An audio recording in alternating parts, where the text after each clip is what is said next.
ముందుగా వేదిక టీవీ ప్రేక్షకులకు స్వాగతం. వేదిక టీవీ చేపడుతున్న సర్వే ఏదైతే ఉందో ఇది కేవలం ప్రజల అభిప్రాయాలు మాత్రమే. వేదిక టీవీ అభిప్రాయం కాదు.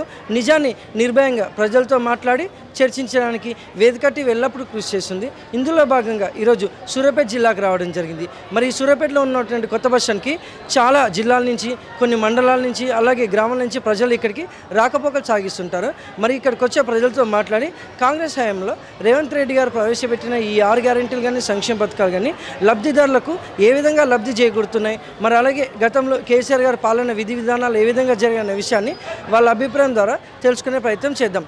రిపోర్టర్ కార్తిక్ గౌడ్, వేదిక టీవీ. ముందుగా వేదిక టీవీ ప్రేక్షకులకు స్వాగతం. వేదిక టీవీ చేపడుతున్న సర్వే ఏదైతే ఉందో ఇది కేవలం ప్రజల అభిప్రాయాలు మాత్రమే. వేదిక టీవీ అభిప్రాయం కాదు.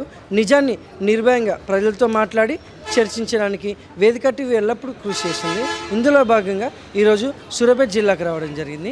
మరి ఈ సూర్యాపేటలో ఉన్నటువంటి కొత్త బస్ స్టాండ్కి చాలా గ్రామాల నుంచి ప్రజలు నేరేడుచెల్ల, భీమారం, కోదాడ, తుంగతుర్తి, తొర్రూరు, ఖమ్మం, మహబూబాబాద్ నుంచి ప్రజలు ఇక్కడికి రాకపోకలు సాగిస్తుంటారు.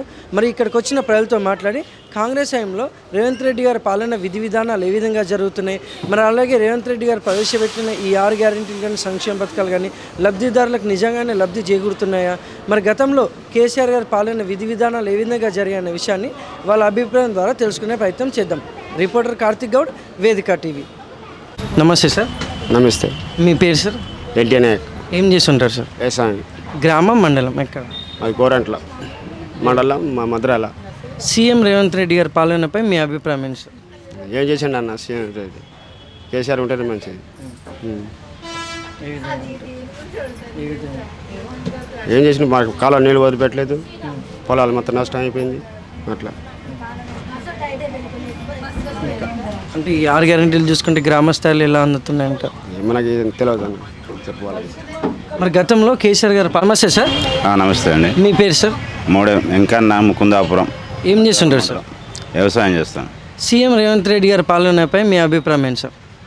ఏం బాగలేదండి.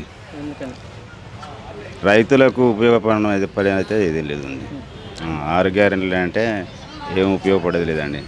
రైతు బంధు అయినా, రుణమాఫీ అయినా, ఇప్పుడు ఐకేబీ ధాన్యం అయితే కళ్ళాల పెట్టుకొని నెల రోజుల నుంచి ఆగమాగం అవుతున్నాం అండి. ఇక అగాల పాములు పడితే ఆగమాగం అవుతున్నాయి. ఇంతవరకు ఈ కాంటాలు కావట్లేదు, ఇబ్బందులు పడుతున్నారు రైతులు. ఏమంత బాగలేదండి. అవును. మరి గతంలో కేసీఆర్ గారి పాలనపై మీ అభిప్రాయం ఏంటి సార్? మంచిగా చేసిండండి. ఏ విధంగానైనా మంచి రైతులకు ఉపయోగపడేవని చేసిండు. వాటర్ సోర్స్ అయినా, కరెంటు అయినా, రైతులకు రైతు బంధు అయినా, కాలం అయ్యే ముందు అంటారుగా, రైతు సాగు చేసే ముందు రైతు బంధు ఎత్తే వాళ్ళకు ఎరువులకు, పిండి బస్తాలకు అన్నిటికీ ఉపయోగపడేదండి. ఇదేంది ఇప్పుడు ఏదో అప్పుడైనా విచాగానికి వేసినట్టు ఈయన వేస్తుండే. ఏం వేస్తుండండి? ఏమంతా ఏం బాగలేదండి. కేసీఆర్ పాలన బాగుంది. Thank you sir. Thank you sir. నమస్తే తాత. మీ పేరు తాత? నా పేరు నరసింహ. ఏం చేస్తుంటారు? వ్యవసాయం. గ్రామం, మండలం? అడ్లూరు, చాలిగౌరారం. సీఎం రేవంత్ రెడ్డి గారి పాలనపై మీ అభిప్రాయం ఏంటి తాత? రేవంత్ రెడ్డి మంచిగా చేస్తుండు. రేవంత్ రెడ్డి మంచిగా చేస్తుండు. రైతు బంధు పడుతుంది,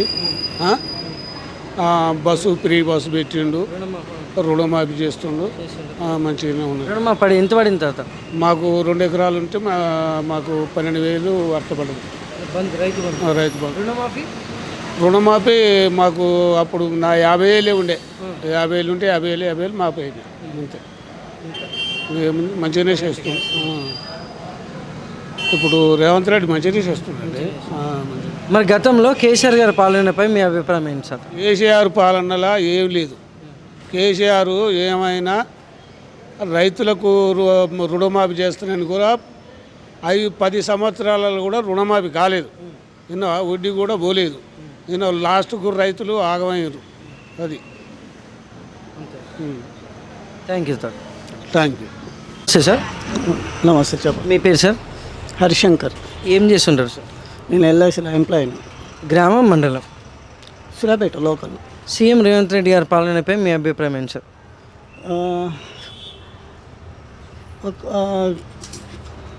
అడ్మినిస్ట్రేషన్ చాలా దరిద్రంగా ఉంది. ఆర్టీసీలో వాళ్ళు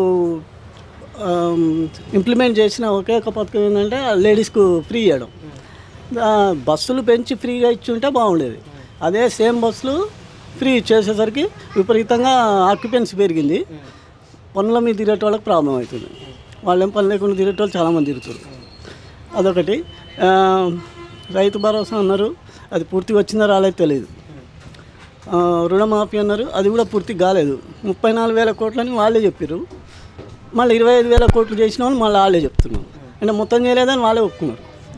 అంతే తప్పిస్తే వాళ్ళు ఆల్మోస్ట్ చేసింది లేదు. వాళ్ళు సక్సెస్ అయింది ఒకటి ఏంటంటే ఉద్యోగాలు, రిక్రూట్మెంట్ మాత్రం బాగానే చేస్తున్నాం. నోటిఫికేషన్స్ వస్తున్నాయి, రిక్రూట్మెంట్ అవుతుంది, ప్రమోషన్స్ ట్రాన్స్ఫర్స్ కూడా అది మాత్రం బాగానే ఉంది. అదొకటి మాత్రం సక్సెస్ అయ్యారు. మిగతా మాత్రం ప్రాబ్లం. సన్న భయం అవన్నీ నాకు తెలియదు, ఎందుకంటే నేను ఎంప్లాయీని, అవి నాకు లేవు. మరి గతంలో కేసీఆర్ గారి పాలనపై మీ అభిప్రాయం ఏంటి సార్? కేసీఆర్ ఎక్కడ ఫెయిల్ అయిందంటే రిక్రూట్మెంట్స్ లేవు ఆయన దాంట్లో. రైతుల విషయంలో, వాటర్ విషయంలో ఆయన మంచి సక్సెస్ అయ్యాడు. కరెంటు విషయంలో కూడా ఇప్పుడు కరెంటు కొన్ని ప్రాబ్లమ్స్ ఉన్నాయి, వాటర్ ప్రాబ్లమ్స్ కూడా ఉన్నాయి. అప్పుడు లేనిది ఇప్పుడు ఉన్నది ఏంటంటే వాటర్ ప్రాబ్లమ్స్ వచ్చినాయి. కరెంట్ ప్రాబ్లం కూడా కొంచెం ఉంది, గతంలో లేదు. కేసీఆర్ కరెంటు విషయంలో సక్సెస్ అయ్యాడు, వీళ్ళేమో రిక్రూట్మెంట్ విషయంలో మాత్రం సక్సెస్ అయ్యారు అంతే. Thank you sir. Okay, right.